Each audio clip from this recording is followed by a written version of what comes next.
Hi, it's Kate Leahy, one of the hosts of Everything Cookbooks. Today's episode is another in our 6-part series on Getting the Deal, in which we're re-releasing conversations from our backlist that go into specific aspects of cookbook publishing. This episode is with Sally Ekus, a literary agent, and it is full of great advice from what she looks for in potential clients to the homework authors should do before reaching out to any agent. Enjoy this episode, and we'll be back in April with a whole new lineup of host chats and guest interviews. Thanks for listening. We often hear from our listeners, I want an agent for my cookbook. How do I find one? We tackled this a bit in episode 2, but there's always more to say. So let's talk about it.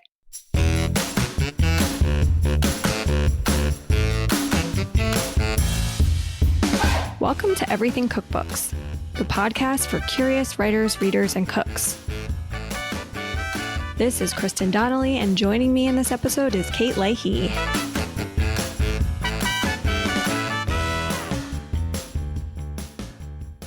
Hey, Kate. Hey, Kristen.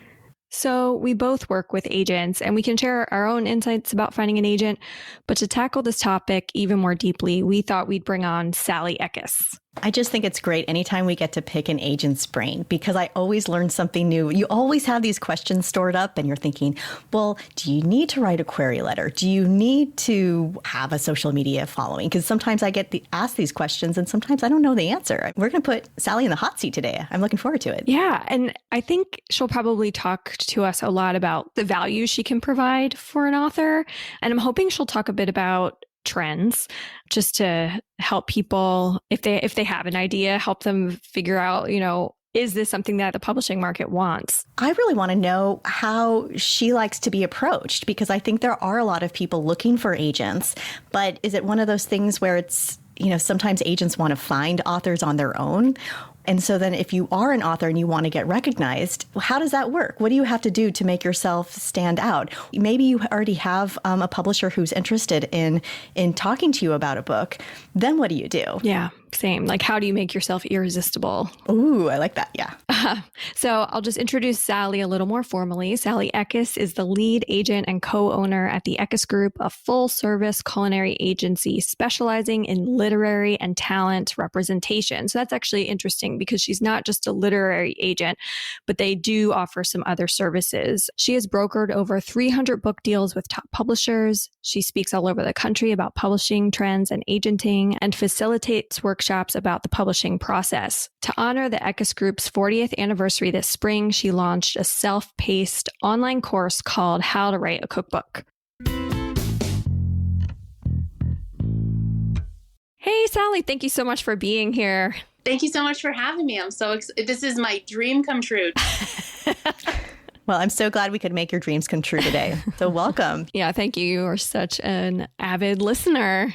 It's been such a pleasure. It is a wonderful resource to anybody who wants to learn anything about writing and publishing cookbooks. So I cannot recommend this podcast enough. An unsolicited endorsement. Thank you.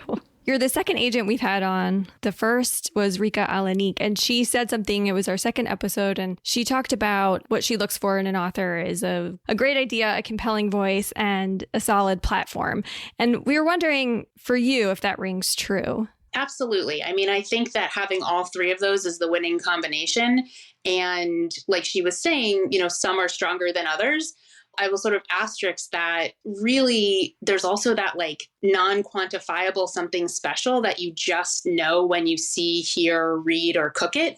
That's the thing that can supersede everything else too for me. Can you give an example? Sometimes I just get totally sucked in. My inbox and my, DMs and my notifications are all like competing for my attention. And if I have just spend like 37 minutes reading something or watching something or cooking something or listening to something without deviating my attention, I know I want to sign that something. Wow, that's cool. That's a really good point because you're right. We're competing for everybody's attention. Yeah. And agents have such little attention to provide because you're getting inundated from all sides with your notifications, with your inbox. And then at the same time, you have to get your ideas out to those editors. So if something does grab you, that's a pretty good indication that other people are going to be grabbed by this same idea or voice, or I guess you wouldn't be grabbed by a platform, right? So well, maybe, right? Like sometimes I'll come across something on Instagram or elsewhere. And I'll be like, oh, cool, the numbers are there. I keep digging, I keep looking.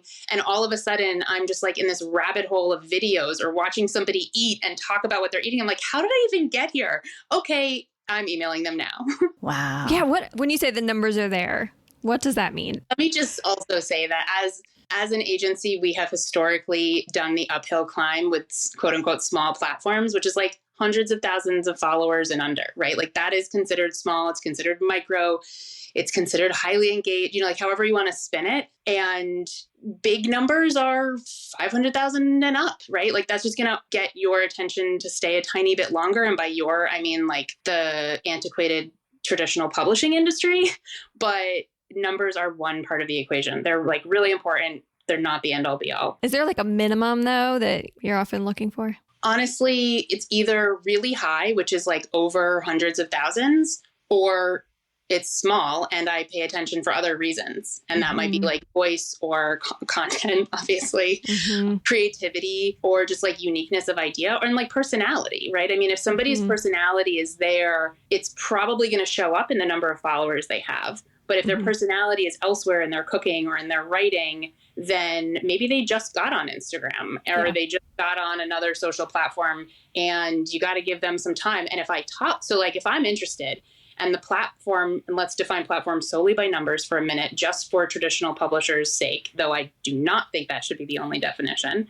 If that's not there, defined by numbers, then I still would get someone on a Zoom or a call. And if they are doing the things that will get them there, and they recognize that that's an important part of growing their business, I'm totally down to still partner with them as an agent at that stage, because I want to be a part of their growth. And in fact, I want to be a part of that strategy and really intentionality in their career.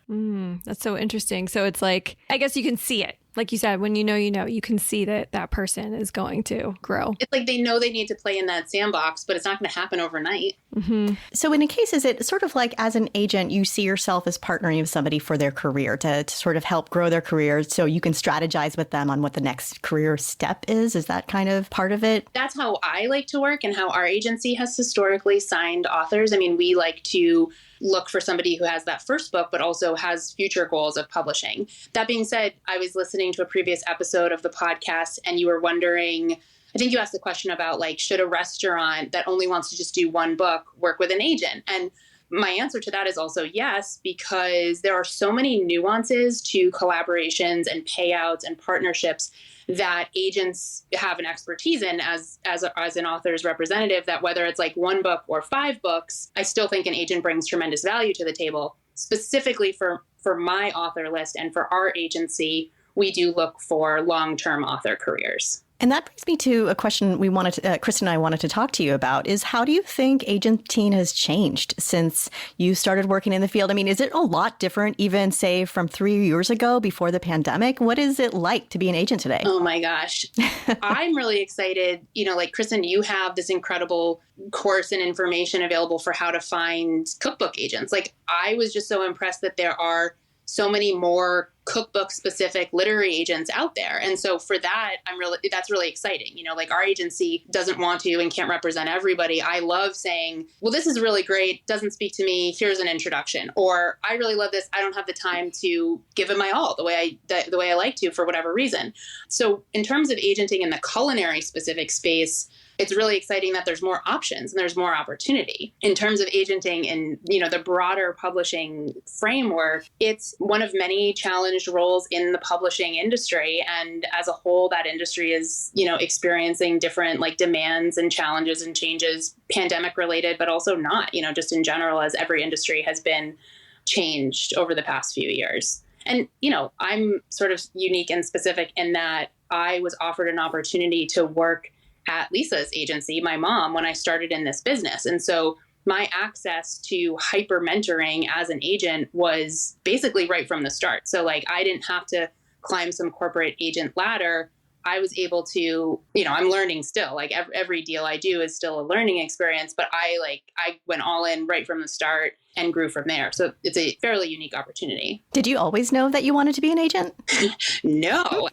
I was going to say, or maybe the last thing you wanted to be was an agent? Well, so I thought I wanted to be a counselor and go into social work. And my background is in psychology and mental health. And I've been trained in active listening, negotiation, and crisis counseling. Wow. Those three things, I'm thinking, really come in handy as an agent. I realized quickly that my training applied very directly to working with authors and in the cookbook setting, but nobody's life was actually on the line. I used to work on an inpatient psychiatric unit. So wow. I can navigate cover conversations no matter how heated they get, which they The cover, always the dreaded cover conversation, but you're thinking no one's life is on the line, so we can, there's nothing that's going to really ruffle your feathers too badly then. This was a very serendipitous accident. I moved home and started helping Lisa out at the agency and quite quickly realized I loved it. I had been informally training for it my whole life. I grew up in, what quote unquote are the good old days of cookbook publishing when publishers were sending authors on multi-city book tours. And so I have this historical knowledge of what publishing used to be. So when I go into a book deal or I go into a negotiation, I can bring that history and the nostalgia to the table, but also sort of demand current rates and standards. Well, what can an agent demand now? When does that come into play with, what an author can ask for in terms of, support from the publisher? So I think that, with every increasing demand that is put on an author, you have the opportunity to say, yes, and what are you going to do to support me? Right? So if an author is required to reach out to where they're going to go to do events or reach out to their media contacts, and what are you in-house publicists going to do to help me give them the digital assets that they need or help me coordinate the logistics of this or, God forbid, underwrite part of it, right? And so I can make a case very specifically for why you should invest the limited marketing budget you have in a piece of collateral for this event, or why you should invest in the flights to this location or this secondary market, because then we can build out a local television segment or a radio opportunity, right? So I bring this specificity as an agent to the table. And also I'm like a relentless, detailed follow-upper. So, it's my goal is to also not let anything fall through the cracks on behalf of our authors. I think that's really interesting and something maybe people don't think about with agents. They think of them during the book sales process, but not as much post-sale. So this was also where I was re-listening to some episodes and thinking about tell us what we got wrong. We can take it. Well, when Andrea was talking about the negotiations and the escalators, I would say 10% of what I do is the actual negotiation of your book deal. It is everything else around managing collaboration agreements or thinking about, when you're writing the manuscript, what fall best covered books are out there and how do we make sure that that person is seeing your book when it's time or feeding them early material. We're just a ultra connector, and that's really what an agent's job is to move your career forward. And that might be if you're working with someone who is a literary agent alone. Okay, great. Then their job is to move your author career forward. Our agency looks at it in a slightly more comprehensive way. There's still elements of sort of being represented by us in those different capacities. But at the end of the day, we want you to be the best version of yourself in every form of your content. So I'm thinking about that while you're writing the manuscript, while, at the proposal stage, of course, then when it comes to the manuscript and then after too.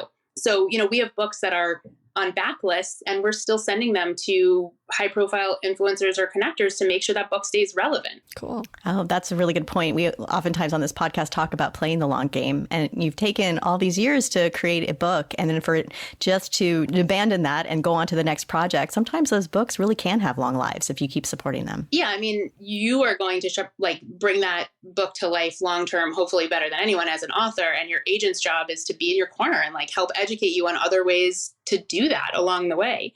I will also say too that I'm basically selling proposals before the proposal's ready, right? So as an agent, I'm in touch with all of the people I'm going to pitch your project to well before your proposal's ready, because I've sold them other books. I've worked with them in the past. I'm talking about, the fall launch of X title. So my job is to keep you front and center. And that takes time and effort. And to do that really well, I'm feeding, press coverage that you have so that when that proposal is ready, it's like the last step is like sending them for proposal, setting up calls and negotiating. So it's like that relationship management is such a valuable part of what agents do. I love the relationships and the connections. Mm-hmm. What's something you wish more aspiring authors knew before they reached out? I have started telling them about the podcast. I mean, I wish I wish that more aspiring authors did their homework, because it's not that hard to consume the limited yet really high value content on how to do this well. Like, not everyone wants to understand what Lisa often says is like how the clock's made in addition to what time it is, right? But for some authors, and if that resonates with you, those that are listening, like, consume the podcast. There's like such great information on how to be a great author, and educate yourself along the way, right? I mean, how to make a good proposal is a skill. And if you don't have, necessarily like perfect recipe testing experience, collaborate with someone. Like, there's no short of people to collaborate and join forces with to do this really well. And I just wish that people took their time to do it right, not rushed. Mm-hmm. And that's a really good point, too, on just like what you were saying about just learning a little bit more about the process. So then when people are trying to get your attention, they're not wasting your time. How do people get in touch? Nowadays, is it normal for, say, someone looking for representation to write a query letter and then send it to your office? Or do they sometimes just write the whole proposal and then your inbox is flooded with a 40-page manuscript that's maybe single-spaced on some sort of strange font that's hard to read? Like, what happens? We get it all. And it's not that hard to really stand out and know what we're looking for. Like, we have proposal guidelines available on our website at ekusgroup.com. It very clearly walks you through what you need to put into a book proposal. That is a huge first step, right? And it's not that hard to have access to us through social media, or I moderate a Facebook group that anyone listening is welcome to join called How to Be a Cookbook Author, right? And so, like, I see people posting in there. I see who's engaging. I see who's offering both their expertise, their resources, their questions. And, that's a way to stand out. It's not by any means a necessity, but if you're really looking to learn about how to be a good author, those are ways that you can connect with our agency sort of indirectly. In terms of directly querying us, I often hear from people via social, though I like to be queried via my email. Otherwise, you will get lost. So it's fine, and in fact, great to say like, hey, I'm going to be sending you a proposal, because I'll see somebody in my DMs, or I'll say, oh, I can see they've been following us or engaging with our agency. But to formally query us, I like that via email. And a query letter is great, but then having your proposal ready to go, because I don't want to then wait for the proposal to be done.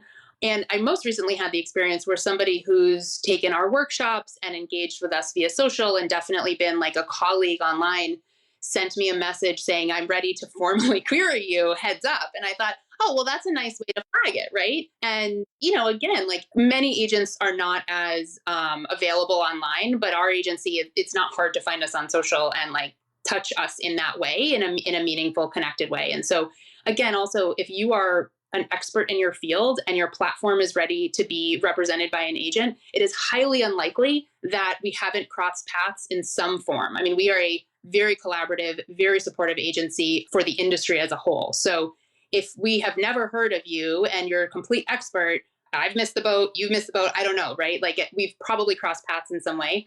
So to then query us with a, highly personalized, well done query via email is the way to go. So assuming the proposal's in good shape, what are the key things that should be in that email? There's the checklist of it's personalized. You've made it clear who you are, what your idea is, what your platform is. It's succinct. It's not long. And then there's that sparkle, right? I have only ever once gotten an unsolicited query letter that had that sparkle, and we signed them. Only once. You just kind of know it when you feel it or you read it.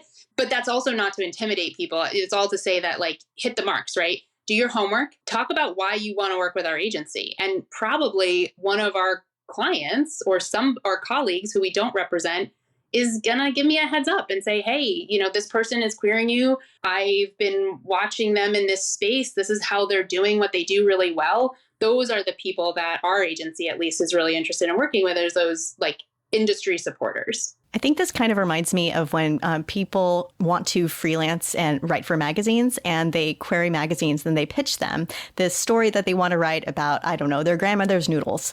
But they just send out the blanket statement to everybody, and it's not personalized. It's not tailored to that publication. That publication might not write about noodles because it's paleo and they only do certain types of noodles that have no flour in it. I mean, I don't know. There's all these things. But so that just shows that the writer on the other side hasn't done the homework. They're so eager to get their work out there, but it doesn't seem to take that long. You have a lot of information on your website, like you said. And you know what? It's hard work to do all that homework and personalize it to each person you want to work with. And you know what else? Writing a book is a really hard. So true.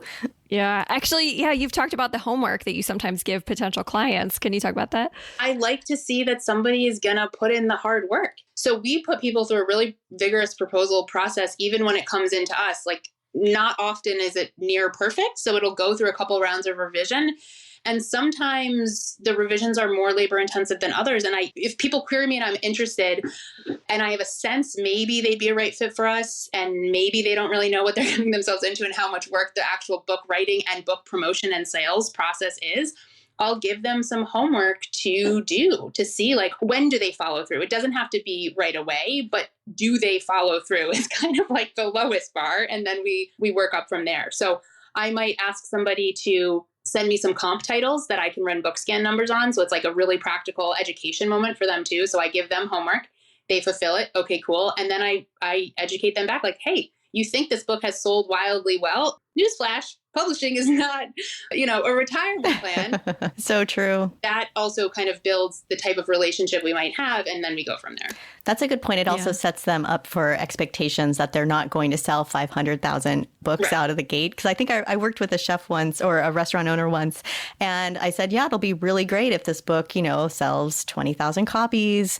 And they looked at me and they're thinking about like how many salads they sell per week in the restaurant. And they're thinking, we sell like thousands of, how would it be that hard to sell cookbooks? And I'm kind of like, it's a different thing, totally different thing. Cookbook is a big, beautiful business card. Yeah. Yeah.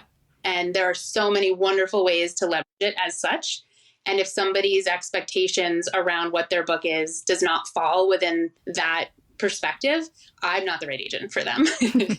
They are a tool to round out other elements of an author's brand and vision and career. Yeah, I found that even in my own career, where it's like the book then gave me the authority to then be the like go-to recipe developer for anything related to potlucks. I mean, 6 years later, I'm still getting calls like, hey, could you develop recipes for this potluck story we're doing? So that's one of those benefits of a book that I did not think about beforehand. But another thing I was thinking about, like wanting to be a lazy author, kind of. Like I remember. That sounds like a good title for a book, actually. How to be a lazy author. Yeah, it's like I lucked out with finding an agent because like he was on the way up and I was on the way up, and I was a magazine editor. So it was appealing, I guess, to sign me. But to actually do the book, I thought I would be able to be like, hey, what about this? And he'd be like, great. And then, go out and sell it. And it was like, great, write a proposal. I'm like, okay, how do I do that? And he's like, here's this document. It's a lot of work. So it's so much work, and some agents handhold more than others. And, we can only take on so many clients that need a certain level of handholding at one time. It's like, it's all about finding that balance. And it's so important to find the right agent, not just any agent. Mm-hmm. That's a good point, because I'm sure there's been proposals that have crossed your desk that this is a good proposal, but there's something about it that just doesn't spark that interest in you to go that extra mile, that take it to that next level. But you know that it's going to find a home with another agent who's going to give that idea justice. And I'm sure there's other things where you've found it, where you've like, oh my gosh, this is amazing. I can't believe other agents have passed on it, because you see the potential, right? Is that part of it? Yeah. I mean, I will often see proposals that are really strong, and it's just not something I'm interested in. And that's fine. And in fact, like, I'm doing that author a favor by passing, because they will just stay in my inbox. If I have a proposal, no matter how busy I am, if I have a query in my inbox that is sitting for more than like 3 or 4 weeks, barring some external factor, which granted we've all been through in the past couple of years, I just know I'm not the right agent, and I'll recommend other agents or give them some, feedback and say, here's what I think I often do that. I will say, here's my feedback on the proposal. And when you query other agents, I would suggest making some of these adjustments if this resonates. Wow. With you, That's actually incredible that you take really the time generous. because I would think that you get so many queries that it takes too much out of your day to individually answer to people. So that you do that is actually really huge. Thank you. It's also sometimes why it takes us a little while to respond. I mean, that's like one of the many reasons and ways I'm proud to work with my mom and, for Lisa, because that was part of the ethos as our agenting division of the agency since the beginning, is just being a resource and providing that feedback. I remember when I first started, we would get this was back when proposals were still in hard copy. So they would come in, we'd have to send them back out with, return postage and all of that. We would get thank you gifts for our rejections sometimes. And I was like, I see what's happening here. This is a real opportunity for education because, Lisa and our agency we're 40 years young. In April, we celebrated our 40th anniversary. And when you've been in the industry for 40 years, the people that you pass on in whatever capacity they're querying us, if they are working in this space, we will hear from them again. We will be crossing paths with them again. And if we can continue to be a resource and a connector and offer that little something special at whatever moment in their career they're at, that will only help the industry thrive long term. And as the second generation, that is still very much ingrained and important to me. Very generous, very abundant. The abundance abundant thinking. Abundant thinking. Yeah. I was going to ask about design. With designing proposals, more and more people seem to be into designing proposals. And we were wondering how important you thought that was. Depends. My answer to everything in publishing is it depends. I say that relentlessly. And if you ever just have that question in your mind and you're wondering should I pay for a consult for this? Just answer, fill in the blank. It depends. More and more proposals are being designed. I do think it is a more effective way to stand out, and you can't bank on flashy to override content, right? So the content still needs to be there. But if you can really showcase the beauty of your words and your recipes or your story or your culture and what you're saying, I am more and more encouraging a design proposal, but also realizing there's a fee associated with that. And authors have already invested a ton of time and energy and resources into spending the time to do a proposal. And not everyone is in a position to then pay a graphic designer or has that capability to do it themselves. So we still send out, Word documents or PDFs, but it's definitely changing in more of a mixed experience. And there's a lot more highly designed proposals. And generally speaking, if I were to say non-verified, non-fact check, do those authors get better deals? I would tend to say probably yes. That's not to say I haven't landed plenty of six figures without a design proposal. I just think that it can really help you stand out a little bit more. Is that something that's changed in the past 5 years? Yes, for sure. I don't think even half of our proposals were designed 5 years ago. Wow. And also querying me as an agent, I'm seeing more proposals come in highly designed. And so I'm like, okay, hold on. Interesting. This looks great. Now let me just read the words. Now let me just see the tone. And so if you've got both, then we're really standing out. So it seems that voice is still really important. One of the things we're focusing on in this round of episodes is the author's voice and how to make sure that stands out. In a proposal, where do you see voice kind of factoring in the most? Oh, the most? I mean, the sample material, but I see it from the moment I read the title. And then I don't read a proposal in a linear fashion. I jump to the overview, but my favorite section is the competition section, because I think you can tell a lot from what kind of author this person is, how they're thinking about their book in the market, and how much they understand about publishing and being an author by how the competition section reads. But I think you can there's voice throughout. It's even your table of contents is going to have voice. And in fact, if your table of contents has voice, I'm like, ooh, we got something special here, You heard it here, folks. Pay attention to your table of contents. I love it.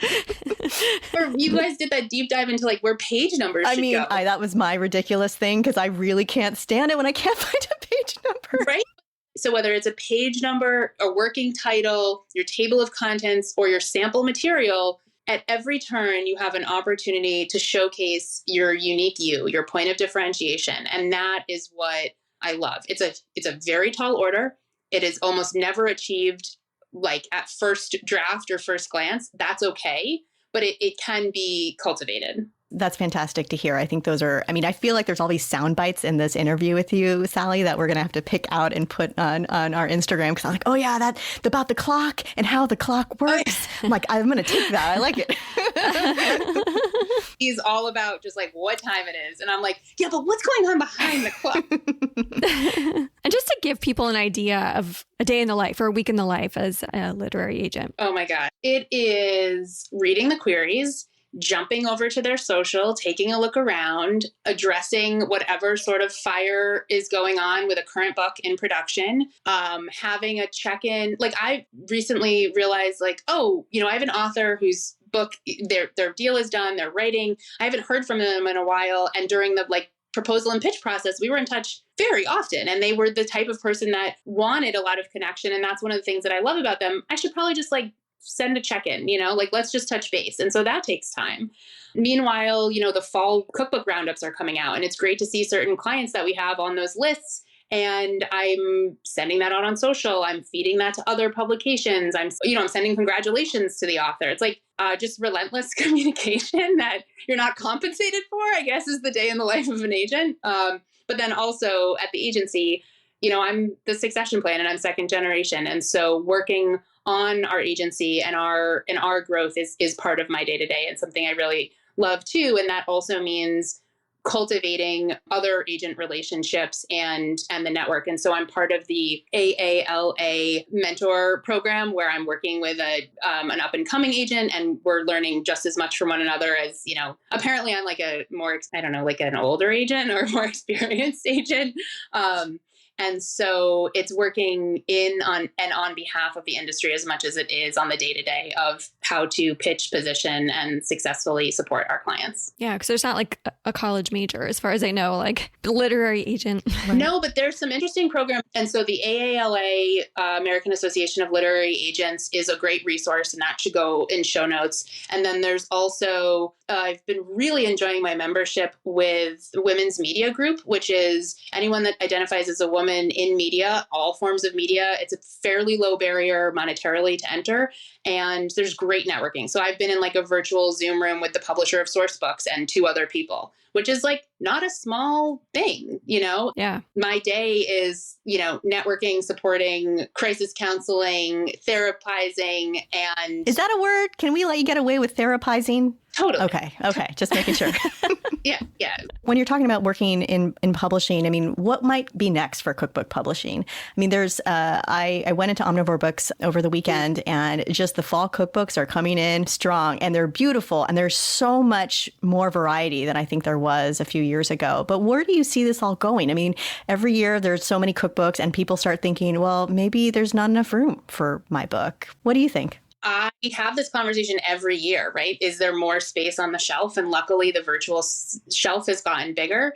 And I once heard a publisher offer the brilliant advice, which is look at your cookbook shelf. And in addition to looking at what's there, look at the spaces and look and see what's missing. And so we see these hyper-focused regions, cuisines, cultures, tastes, voices.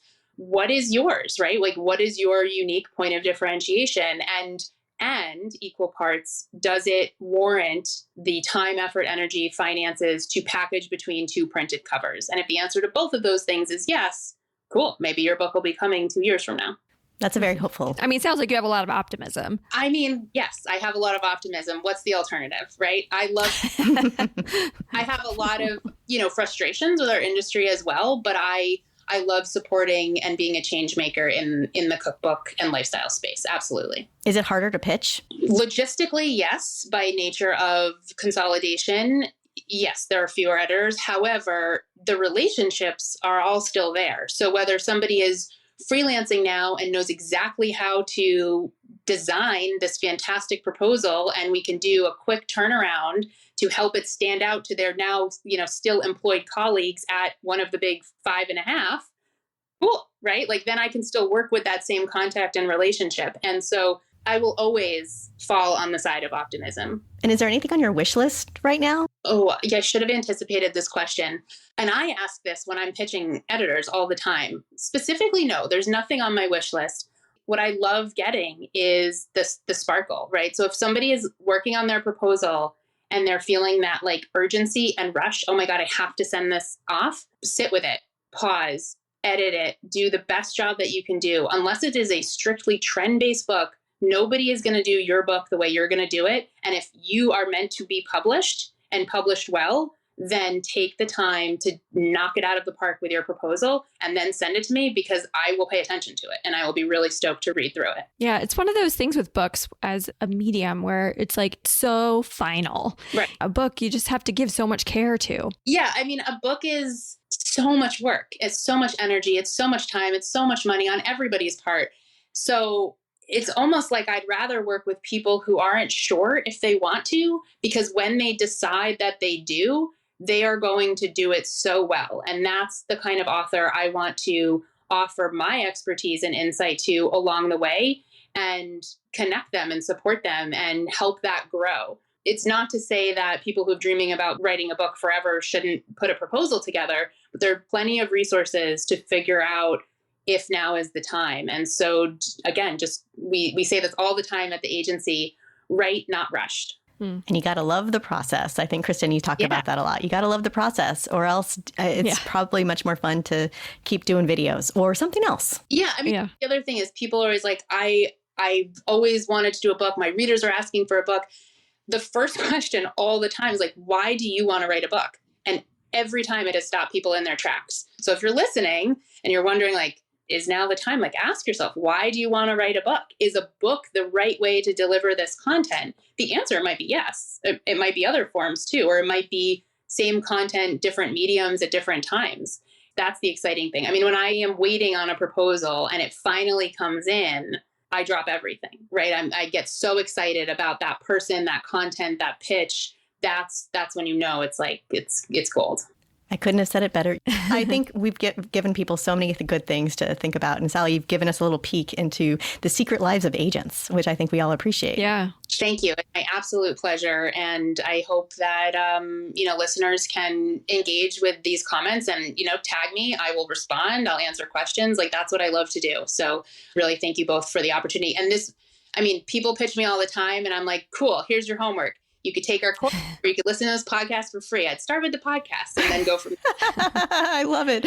Thanks. The course is probably like next level support. It's like, this is such an overview, and different perspectives. Consume the information. Like, there are plenty of resources out there. And the way your first season was designed, you break up every component of this publishing process so brilliantly. And it's 4 different authors, right? So as an agent, I'm working across the board with all these different publishers. You're bringing 4 different author experiences to the table. That is invaluable for a singular author wanting to learn how to publish a cookbook. Thank you. I'd actually love to know what you're excited about from your own clients. Yeah, well, Brian Noyes, Red Truck Bakery, has his Red Truck Farmhouse cookbook out right now, which is he's on a tour and doing the whole signing, engaging with fans. And the way he has outlined his hard work as an author is a really beautiful, shining example. And then coming up in October, Frankie Gaw, who's better known on Instagram as Little Fat Boy, is publishing a book called First Generation. And it is a gorgeous book that will make you cry and cook and salivate and do, just the wonderful combination that is writing and recipes about his experience as a first generation Taiwanese American growing up in the Midwest. And then down the pike, just to kind of touch on the currently published, soon to be launched and proposal in the works, we signed Jaini, who was the winner of the Julia Child Challenge on Food Network. And she is somebody who I watched and listened and read and cooked, and then met her through a series of Julia Child magic that is her belief in Julia as a guiding light. And she was as just captivating in person as she was on paper and on the screen. And so she is also working on a book proposal. Oh, that's great. So lots of great things to look forward to. Well, Sally, we will have links in our show notes where people can find your work. They can find the links to your class. Anything else you want to say about where people can find you or stay in touch? Yeah, you can find us at ekusgroup.com. We have a mailing list now, so we're starting to reinvigorate just the resources that we provide to people. And on our Facebook group, How to Be a Cookbook Author, places to engage, ask questions, access to me, but more importantly, access to one another in the industry where we can support each other and just provide, specific resources, names, contacts, colleagues, and also just a place to kind of commiserate about publishing and continue to fall on the side of optimism so we can collectively work towards the support of the culinary industry at large. And thank you both so much for this opportunity. Thanks for being so positive, too. Thank you, Sally. Thank you for listening to Everything Cookbooks. You can find us on Instagram at Everything Cookbooks and join the email list on our website, everythingcookbooks.com. Thank you so much to our editor, Abby Circatella. If you have a minute, please leave us a review on Apple Podcasts or wherever you listen. This helps more people find the show. And be sure to subscribe so you don't miss an episode. Thank you for joining, and we'll catch you next time. Until then, keep on writing, reading, and cooking.